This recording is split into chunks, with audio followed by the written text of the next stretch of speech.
Welcome to Back on the Broomstick, A modern witch's spoken word grimoire. where two witchy friends from way back are reconnecting to their pagan roots after a long period of mundanity. We're rewalking the path of the wise and trying out all the latest spells, rituals, and magical theory in today's witchcraft and pagan practices. So grab your wand and your incense Your cauldron and your crystals and join us as we get back on the broomstick. Hi, and welcome to Back on the Broomstick. I'm Layla, and on this episode, we're talking all things solar energy, solar magic, and the gods and goddesses of the sun, and how to utilize that in your craft without getting burned. And I'm Chelle, and I really just want to say that I've had my first encounter with the sun and it bit me.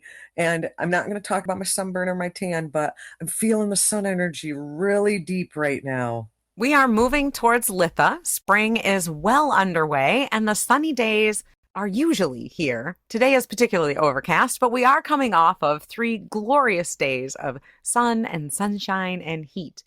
As much as we say we love summer, a lot of us tend to neglect the energies and the power and the magic that we can get from the sun. You know, it's really weird because when you think of witches and you think of witchcraft and you think of doing magic and you think of doing spells, everybody's mind really kind of goes to what's the moon phase? I've got to do this during a certain phase of the moon, or I've got to wait until nighttime when the moon is out, whatever the phase it is. They forget that big ball in the sky.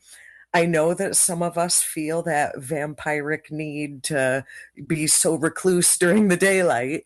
But there is just as much power and energy in the sun as there is in the moon. And I think that that just gets brushed under the rug a lot. The cycles that the moon follows, the whole monthly cycle, it's a comfortable, familiar, repeating system. We might not be as familiar with the sun systems, with the daily and the yearly cycles that the sun goes through.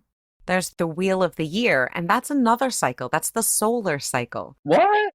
Right, exactly. We forget sometimes that the wheel of the year follows the solar cycle, the seasons of the sun. In history, people have worshipped that energy. People have honored that energy and have worked with that energy in their magic and in their practices because it is a life giver. When you look at the moon, you might think dark rites and mysticism and magic. But when you look at the sun, I'm thinking food. I'm yeah, thinking sustenance. I'm thinking that life giver. exactly. We think growth, nourishment, youth, Warmth. warmth, exactly. All these things that you need to be alive. And that's exactly what our ancestors saw as well, both literally and magically. The sun was seen as a protector. I mean, how many ancient peoples would feel relief when the sun would rise because they made it through the night and there's a lot of dangers and darkness in the night. So the sun was seen as rescuing them or saving them from that. And it ripened crops. It got stronger and would warm you after winter. So it's not surprising that a lot of cultures related it to like a father figure, the protector, the one that would help banish predators, illuminate danger.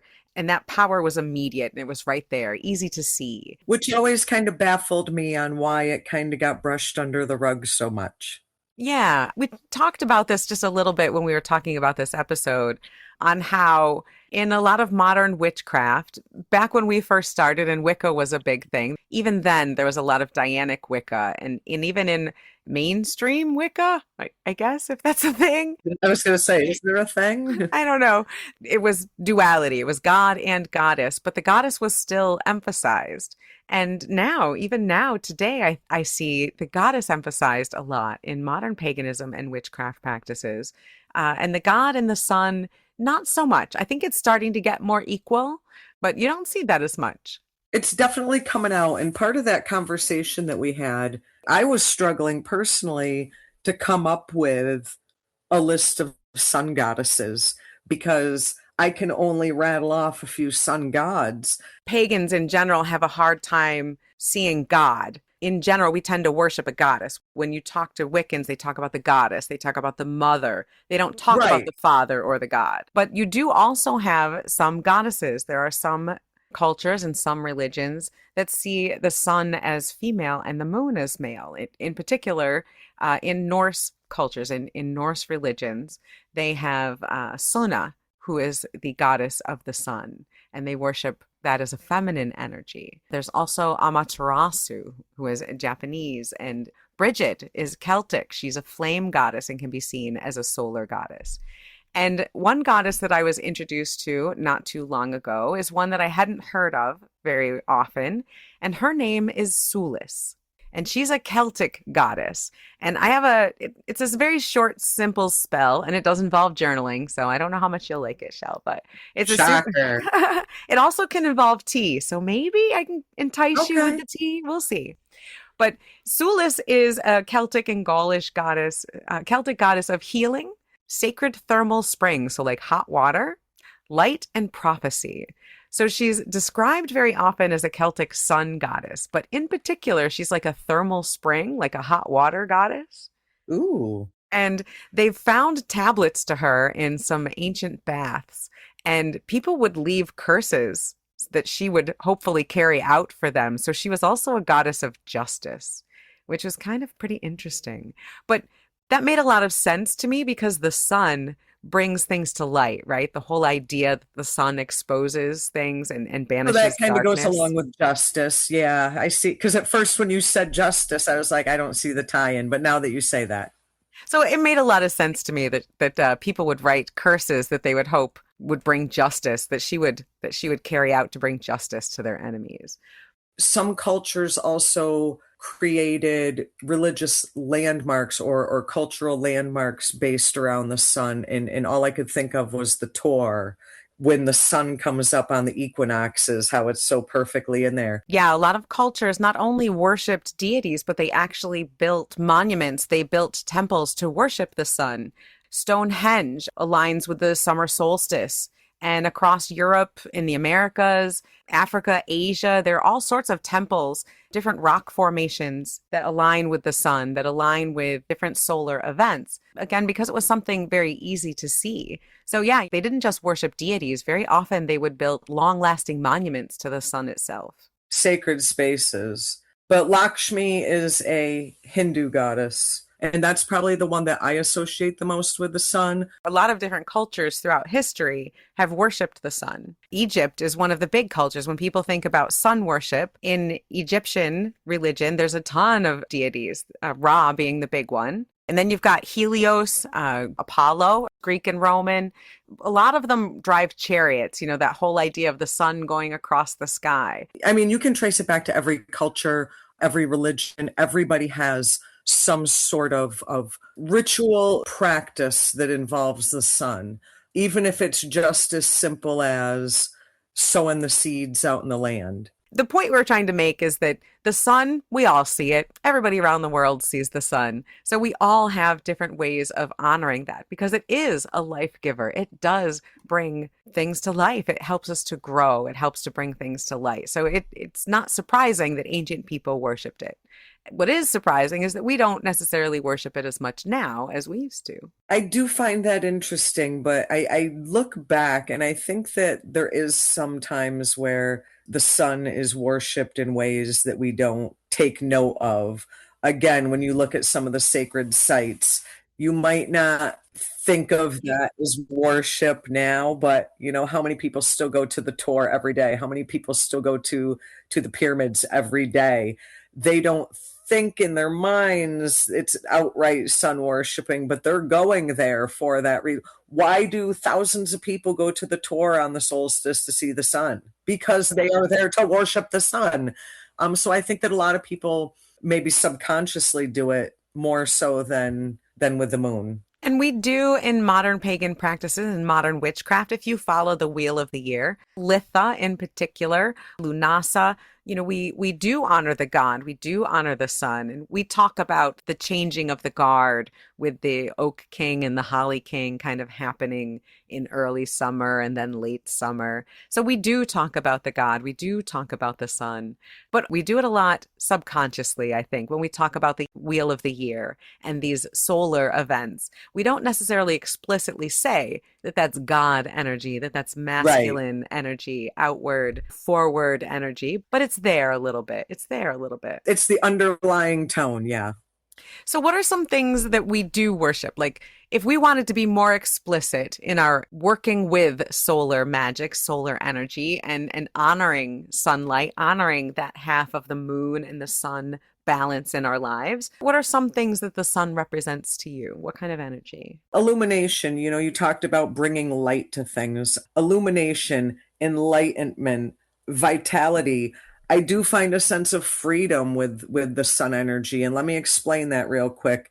Because in the dark, you can't see things and you almost feel a confinement in the dark, whereas in the light, all is there for you to see, and that's kind of freeing. So that's where I get that freedom feeling, personal fulfillment. But here's the thing, we're talking about all, I'm mentioning throwing off all these things, but I also see the sun as a means of burning away, as a means of destruction if necessary. Like I joked at the beginning that I got bit by the sun. The sun tried to destruct a piece of my skin. Say you have something that you want to shed away or burn away, utilizing the sun as part of that spell or that ritual is a great way to do that. Success, ambition, the sun can literally light that fire under your ass to get you motivated. So those are some things that I find that relate to working with that sun energy. Again, it's like for like magic. What does the sun do in the world? What does it do for life and for living things? Those Right, are the things that it will do for you.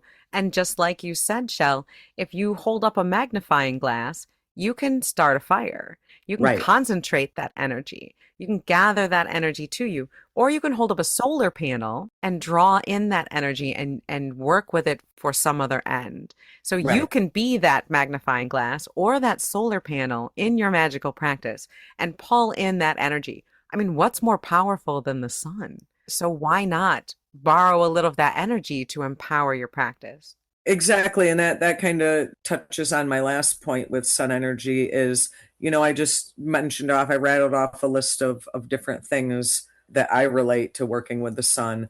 But the other thing is that I could be do any kind of working, any kind of spell, any kind of ritual, and utilize that sun energy as like a magnifier, as kind of a boost, like a laser pointer, so to Yeah. say. You can utilize that energy even if it's not related to one of the things I just rattled off, but use it more as like an amplifier, as like a all I can think of is one of those bad 80s movies where they have like this energy gatherer and then it points in a laser pointer and like laser points something. That's how I visualize sometimes using that sun energy as more of a an energy boost to your workings. The sun is extremely powerful in empowering things, in destroying things. It can also purify things. It also has the power to cleanse germs, to remove stains. If you've ever put anything out in the sun, it can bleach it down to nothing. So the sun has a lot of different energies that you can utilize in your work. Think of how it makes you feel. Certain times of the year, the sun might make you feel sensual. It might help you be more in your body, to feel good in yourself. You go outside and you feel happy, you feel good. And that might be in the middle of winter when the sun is not strong, or it might be in the middle of summer when the sun is at its height. That's going to differ which to which. But how that sun makes you feel at sunrise, at noon, at sunset, that's going to dictate the flavor of magic, I guess, that you're using. And so that kind of brings me to another point that we talked about a little bit ago is the phases of the sun. The sun doesn't just go through a yearly cycle, it also has a daily cycle. And that cycle changes every single day as we move through that season. And just like you work with the phases of the moon, you can work with the phases of the sun. And I think that people don't think of the sun in that way. And I think as we go through this in just a second, they're going to be like, oh, yeah. So the first phase of the sun that goes through the day is kind of that waxing phase, sunrise. Or maybe other people look at a different phase of it as waxing, but I look at sunrise as the waxing phase. And this is where, if I wanted to do working, it's about beginning or change or renewal or resurrection or finding my way, even health related. I'd wake my happy ass up and do something at sunrise and kind of harness that sunrise, that new beginning energy. Mm. And the sun is beginning for the day, and you're looking to do things for change and beginnings. And just like the waxing moon phase, which is much longer, several Yes. days long as opposed to just a few hours long, the waxing sun is growing in power. The power is rising. So that's why we set intentions in the morning. The sun is growing in strength. So if you want something to grow in strength over the day, that's when you start it. If you want something to grow in power, start it at the waxing sun. Next, I call morning. I don't know if there's a better name for it, but like mid-morning, that mid-morning sun, where it's growing in strength. Things are kind of ramping up, things are positive, kind of that expansion. Things are expanding. It's already come up, it's in the sky, but it's still expanding. Things are growing. So I look at that as a time to do magic for getting things to prosper. Yes, I would say that would probably be from sunrise until probably just before noon, in my personal opinion, that whole morning idea. Like 11-ish, if I Yeah. had to put a time on it. Now, here's the tricky one. Noon, midday, full moon, full sun. Depends on where you live, on where high sun, when high sun is. Well, noonish is going to be about the highest point it's probably going to be during the day, usually, maybe. So, do you go by time or do you go by when the sun is at its highest point? See, that's so funny because I have two answers for that. I feel like in the summertime, I do the high noon thing, and in the wintertime, it's when the sun is at its peak because usually the sun is at its peak, at least where we are located, more like 2, 3 o'clock. But then that kind of shortens when the last two phases are. But there's something weird about that sun being peak later in the afternoon in the winter that I kind of shift with that. Yeah, I would say I typically go by the clock. It's just easier. Yeah, And especially for noon, I would say probably for that full power, anywhere between like 11 and 1, I would say for me is like the full sun time if I'm going to do something in the full sun.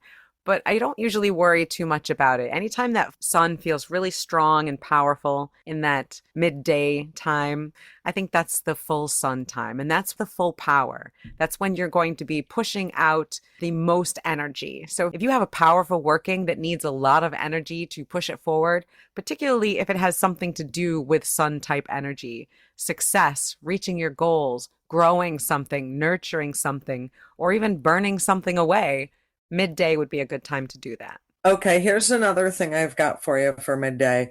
Not all of my things, not all of my magical tools do I want to put outside overnight, leave under the full moon overnight, or charge in that manner. And, or maybe it's just not the jive I'm feeling at the moment, and I want to actually cleanse and charge my tools with the sun. This is the time. High noon would be if I were going to charge some tools under the sun, it would be during the high noon time. Kind of put them out at the end of that morning phase and leave them out through that peak sun point. Here's your little witchy PSA. If you're going to put crystals or anything that is able to amplify the sun or diffuse the sun in any way outside, Be careful. make sure you stay nearby and keep an eye on it because there have been more than one occasion where someone's mirror, reflective surface, or crystal has caused a fire. Yeah, definitely be careful. Just be careful. The sun is powerful, and that's just another example of that. But definitely put them out to absorb that solar energy if you want to store that, just like you would put your moon water out to absorb moon energy or your tools to do that as well. Put your sun water out to get that high noon sun. Yeah. And I know we've talked about sun tea as a spell before, but it definitely is worth mentioning because that is a fabulous way to get a little bit of that energy into yourself. Make some sun tea, choose herbs to your intention, put them in to steep and set it out in the middle of the day to absorb the energy of the sun. And then that's something that you can drink maybe later in the evening to kind of give you that extra boost of energy or save it for the next day, whatever works for you. Have it as part of a spell. You could use that for the journaling spell with Sulis that we're going to talk about later.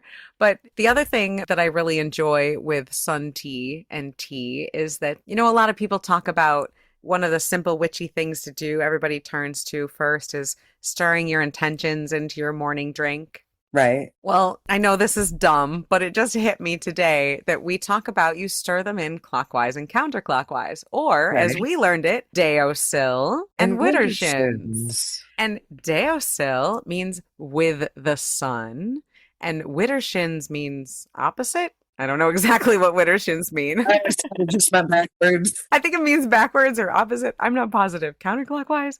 But I know that Deosil means with the sun.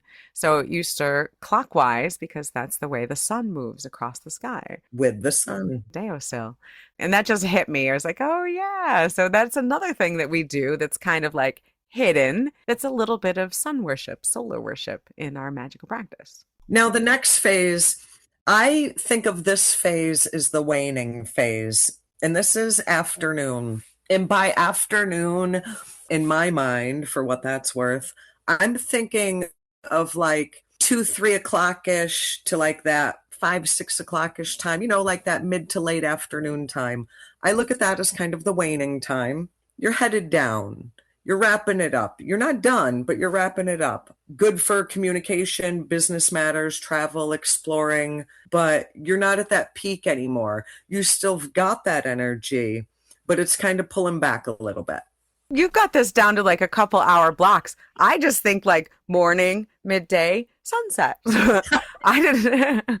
That's pretty cool. All right. So then I would just say that after two, I would call all of that waning. I would call that waning sun. Anything that you would do during a waning moon. You're putting things to rest. You're putting things down. Just like you said, it's time to wrap things up, put things away, put on the finishing touches. Now, the final phase for me, the sunset, I kind of equate this, and this might throw you for a loop, but I kind of equate sunset, or my idea of sunset, to the dark moon. And here's why. Because I look at that afternoon period as kind of that time when the sun is going down and it's hitting like where we are, you see that mountain, and when the sun hits the mountain, you don't see it anymore, but it's still kind of light out. You're in that kind of light, kind of dark. So for sunset, I think of that as the time when the sun is below the mountain. You still got those little traces of light left, but the sun is, for all intents purposes, gone from at least my sky. Mm-hmm. So similar to when the dark moon, it's there, but it's not. Right. I think of sunset as like the dark moon equivalent because it's there, but it's not. From the end of midday till sunset, that's your waning moon. That's your waning sun. And then sunset itself is the dark sun. That's when it's just the light. The sun's not there anymore. It's just the last hints of light before the night sky. So I agree. I like that. I like that particular characterization. That fits. Yeah, so those are what I think of when I think of the phases of the sun each day. It's a lot like the moon, but it's much faster. It happens much quicker. The feminine moon energy, that takes a whole month. You're working with that energy slowly. It's when you need things to take your time in a phase to enact your will. If you need something fast, the sun's the way to do it. The sun's got that hot, fast, quick, right here, immediate energy. Quick and dirty. You can do that whole phase. Waxing, full, waning, finished, all in one day rather than waiting for 29.5. One thing I also wanted to mention about sun magic that doesn't necessarily have to do with a phase per se. I look at the sun as a means for health magic. We all have a time where either we have an ailment or a friend or family member or loved one has an ailment and we just want to do some sort of magic. I don't ever equate health magic to nighttime, to moon magic. I have always equated anything health related to the sun because of that regeneration and that growth and that renewal. And for me, it's the purification. The sun can Yeah. kill germs. The sun can remove stains. So it's very purifying. You can cleanse things with the sun. So for me, that part goes along with health as well. So yeah, I just wanted to point that out because I know that sometimes we get questions about someone has an ailment or an illness and wants advice. Work with the sun. Work with the sun for health magic. The sun it's absolutely purifying. It's transformative. It's something that can bring great change to something. It can bring great change to physical objects, like breaking plastic over time, degrading objects, leaching the color out of things. So it can physically change them, and it can also bring change magically. You can use that energy to bring change. So, and part of that change can sometimes be health. It can be changing your life. It can be changing you physically. Didn't we just recently talk about putting sun in our hair back in the day and using that to make it change? Bringing clarity to my hair That's since right. 1988. That did nothing to my hair but make it sticky, but it gave you beautiful blonde streaks. So, Yes, yes.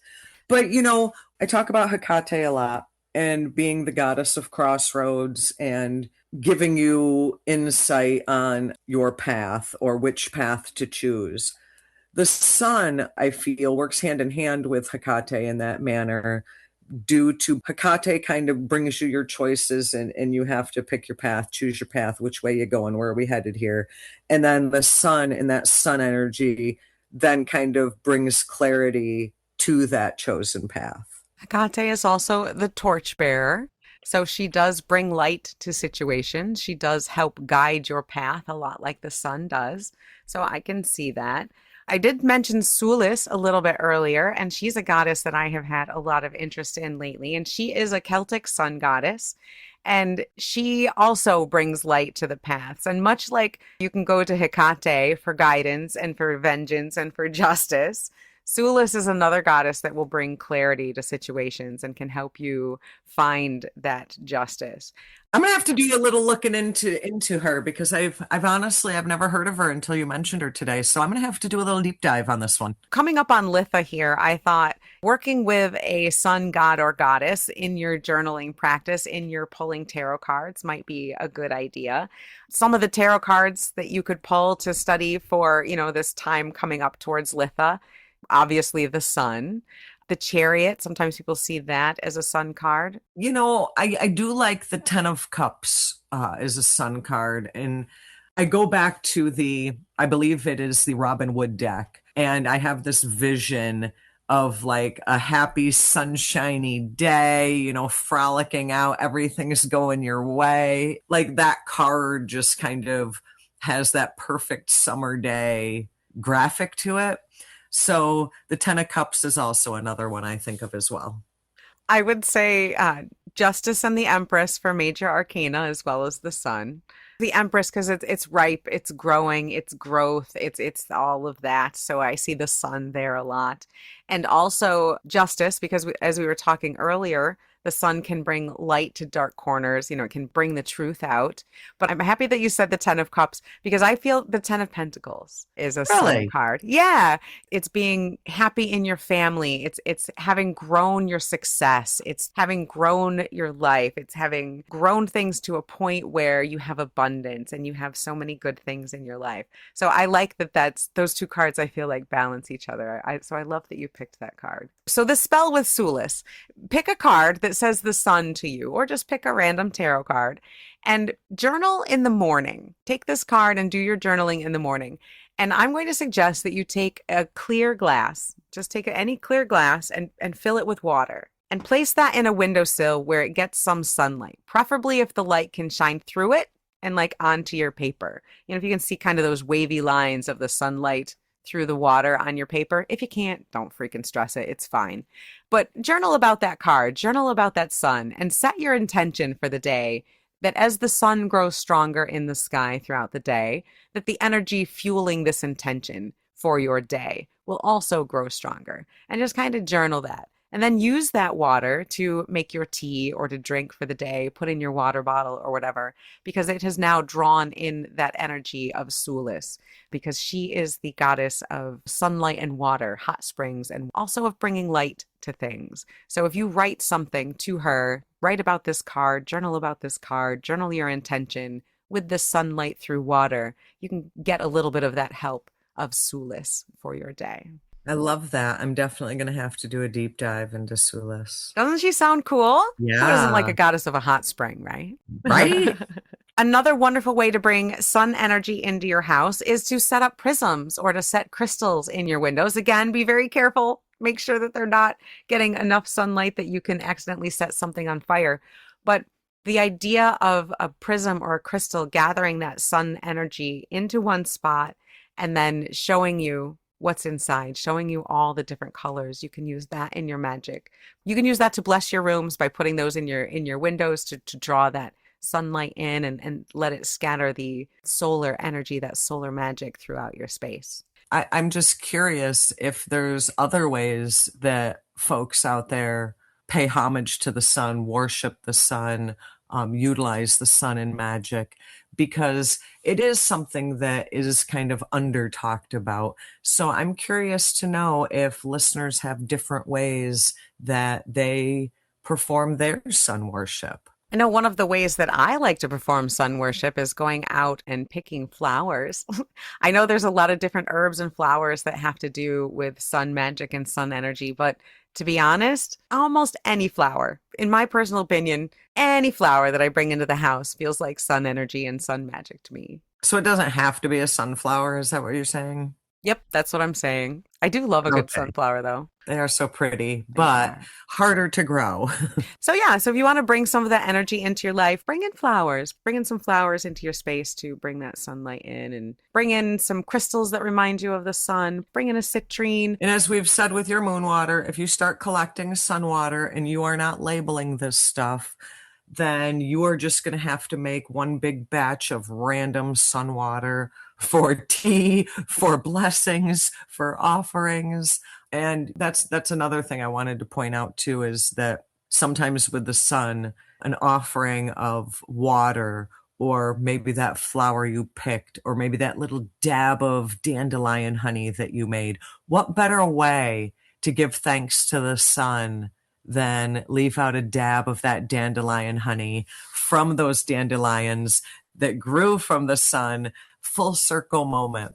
So dandelion honey or any kind of honey, great offering for the sun and the sun gods. So I guess we can bring it right back to that old cliche of stirring your intentions into your morning tea or coffee, because now you can take the sun in the form of dandelion honey or honey. You can take your water warmed by the sun with the tea in it and then stir it deosil to bring your intentions in. And now you've got the sun in your spell 3 times over. I love that. And you can take that power and that energy and whatever it is that your spell is doing, give it that extra amplifying boost. But with the good comes the bad. So we definitely want to make sure to put on our sunscreen when we go outside to worship the sun and put our Yeah. tools under it. There is balance in all things. And in solar magic, there's that balance too. Use it for banishing, use it for burning away things. Go ahead and take a magnifying glass and set the paper on fire that you've written down all the things you want to get rid of and turn it into a little mini bonfire of shit you need to get rid of and use the sun to power that. And you know, sun magic, I just want to point out and wrap up with sun magic is great for this for a plethora of reasons. But you know, you always get those questions. I meant to do this ritual. I was told I had to do it on the full moon or when the moon was waning at 42 degrees and I missed it. Do I have to wait a month to do it? No, wait till the waning phase of the sun tomorrow. So when you think that you have to do a spell or a ritual at a certain phase of the moon and you miss that, when you panic, utilize that same phase the next day of the sun. So you can do magic any day, any night. It's not that you're not utilizing the energies, you just got to utilize different energies. You miss the moon energies, utilize the sun energies. I really love that as someone who is terrible at remembering to do a spell at the exact right time. Right. There's always tomorrow, man. Just do it tomorrow. Yeah. I missed the full moon by a week. I'd rather than wait, I'll just do it at noon the next day and utilize that I was energy. going to say noon's tomorrow. That's right. There's going to be a noon tomorrow. And that's one of the things that I love about the sun and the moon and working with that energy is the sun always rises. The sun's going to rise tomorrow. And that is something that you can count on. So regardless of whether you see it as a deity, as whether you see it as a magical power in your life or not, You're just a life force. it is a life force. It is a regular, beautiful, amazing life force that's going to come up tomorrow. You can always count on it. sometimes that's all you need, is to know the sun's going to rise tomorrow. And that can be enough. If you literally take me back to 1983, I am going to start singing "The Sun Will Come Out Tomorrow" by Annie. Oh God. Okay, we're going to end the episode here before that happens. I hope you all have enjoyed this episode of Back on the Broomstick. Please like, subscribe, give us some reviews, some stars. It really helps the show out, and it makes Chelle and I cackle like little witches. Enjoy the sun, folks, and remember, this time between the spokes is a good time for you to get out, and be magical. And keep it witchy.